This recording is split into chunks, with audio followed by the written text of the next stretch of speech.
Class 12 के सभी students का नरेंद्र शर्मा की फिजिक्स क्लास के अंदर मोस्ट वेलकम है। इस वीडियो के अंदर मैं आपको इलेक्ट्रोमैग्नेटिक इंडक्शन से एक टॉपिक है सेल्फ इंडक्शन, मतलब कि स्वयं प्रेरण। सेल्फ इंडक्शन एक आपका टॉपिक है जो कि इलेक्ट्रोमैग्नेटिक इंडक्शन से है। तो what is meaning of self induction? कि देखिए, अगर कोई भी कॉइल होती है, कोई भी सर्किट होता है, उस सर्किट के अंदर आप करंट फ्लो करें, वहने करंट फ्लो इन सर्किट, और वेरिएट करंट को वेरिएट करें, या तो करंट फ्लो करें या करंट को वेरिएट करें या करंट को स्टॉप कर दें। मीनिंग समझ लीजिए, when current flow in circuit और when current variate in circuit and current stop in circuit. तीनों केस के अंदर एक ईएमएफ प्रोड्यूस होगा उस सर्किट के अंदर, जिसको हम इंड्यूस ईएमएफ कहेंगे, प्रेरित विद्युत वाहक बल। और उसके थ्रू उस सर्किट के अंदर एक करंट फ्लो होना शुरू हो जाए जो कि मेन करंट से डिफर हो, उसको कहते हैं इंड्यूस करंट।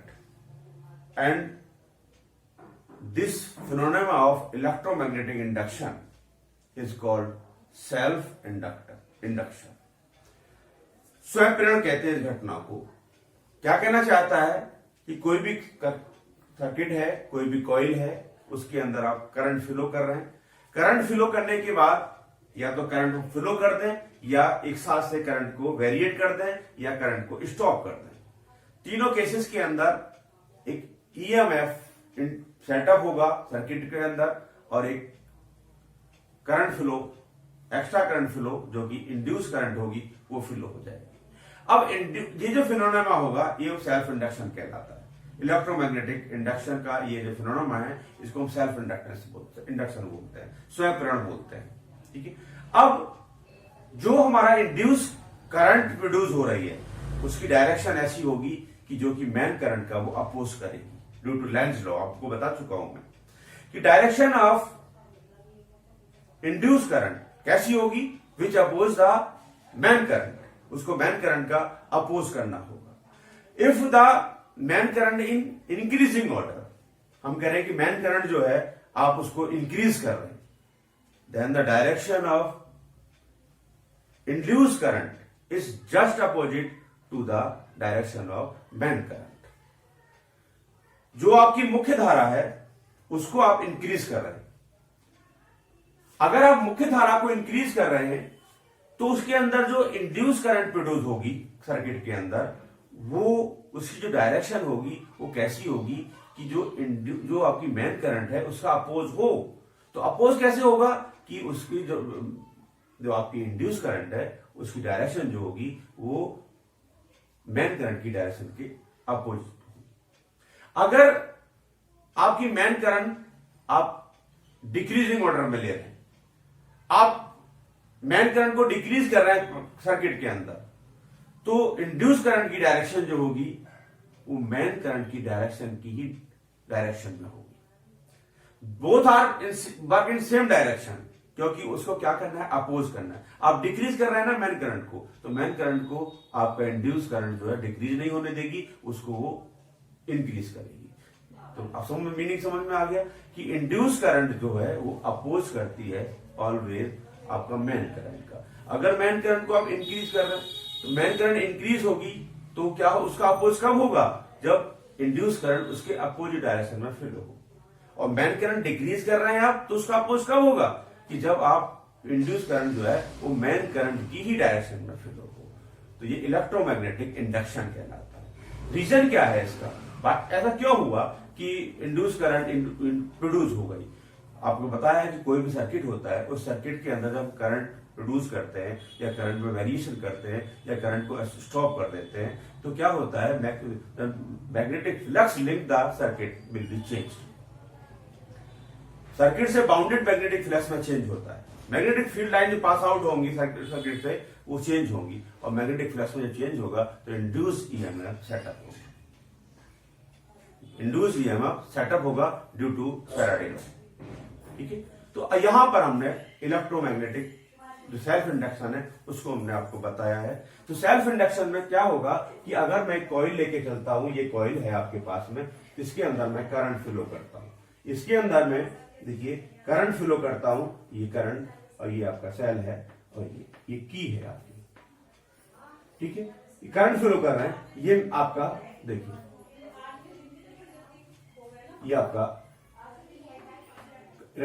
ये आपका रिहोस्टेट है, इसके अंदर करंट को करंट फ्लो कर रहे हैं, इसके अंदर करंट। अब देखिए करंट जब फ्लो करेंगे तो अगर हम क्या कहते हैं, तो इससे पास आउट होने वाली जो मैग्नेटिक फील्ड लाइन है उनके अंदर चेंज होगा।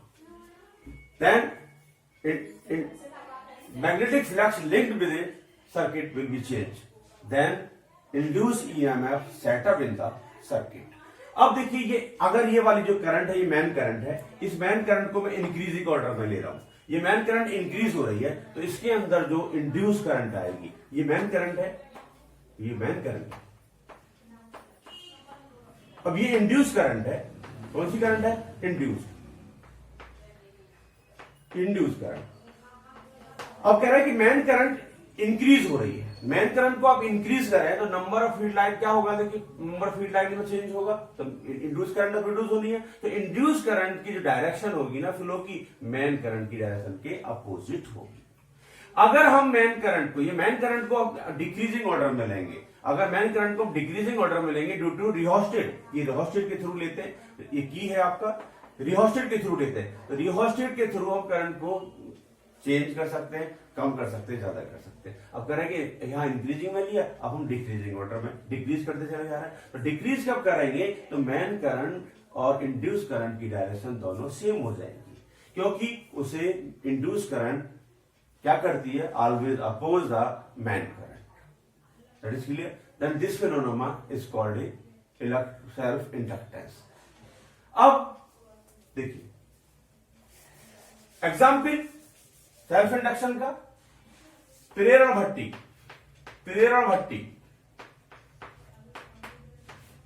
इंडक्शन फ्यूरेंस में इसका वर्क होता है।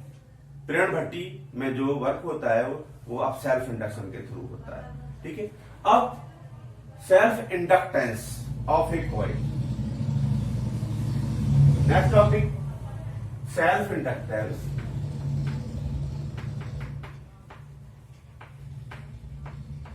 Of a coil.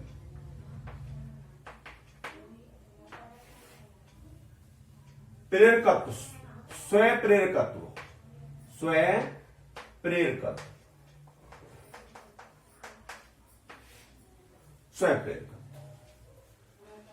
सपोज कर रहे हैं कि एक कॉइल है जिसके अंदर नंबर ऑफ टर्न जो है कैपिटल एल है। Let a coil of turn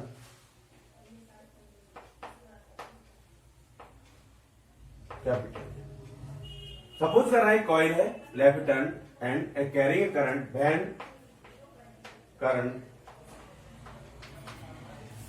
I flow in the circuit, in the coil. Coil के अंदर हमने करंट फ्लो किया है I1, then let the magnetic flux, then the magnetic flux linked with each turn is phi b, then n phi b be the number of flux linkages in the coil। क्या मतलब हुआ?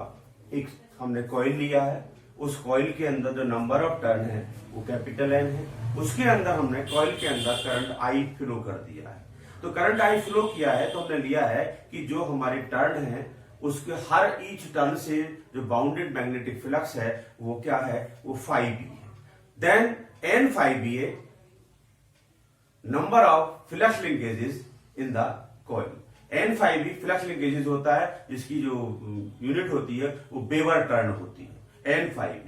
The value of N5B is directly proportional to the current I1, therefore N5B proportional to I, और N5B is equal to constant Li, therefore L is equal to N5B upon I. Here L is a coefficient of self inductance, मतलब कि coefficient कब कहलाता है, self coefficient of self inductance कहते हैं इसको, L से डिनोट करते हैं। ये कांस्टेंट होता है, कॉइल के लिए होता है self inductance of a coil, तो मतलब कोफिशिएंट ऑफ सेल्फ इंडक्टेंस और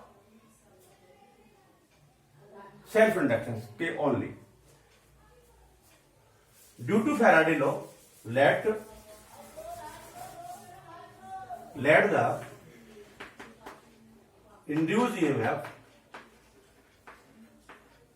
induced EMF in circuit in coil is small e.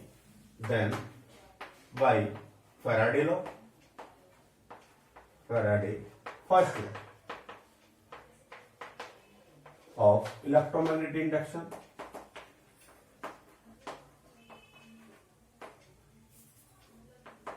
electromagnetic induction, E is equal to minus n, E is equal to minus n d phi b upon dt. E is equal to, or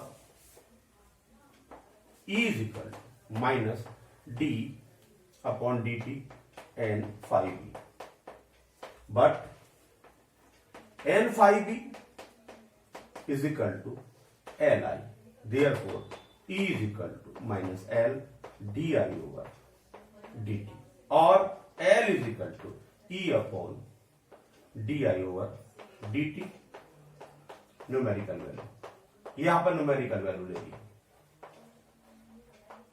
ठीक। That is the formula for self inductance of A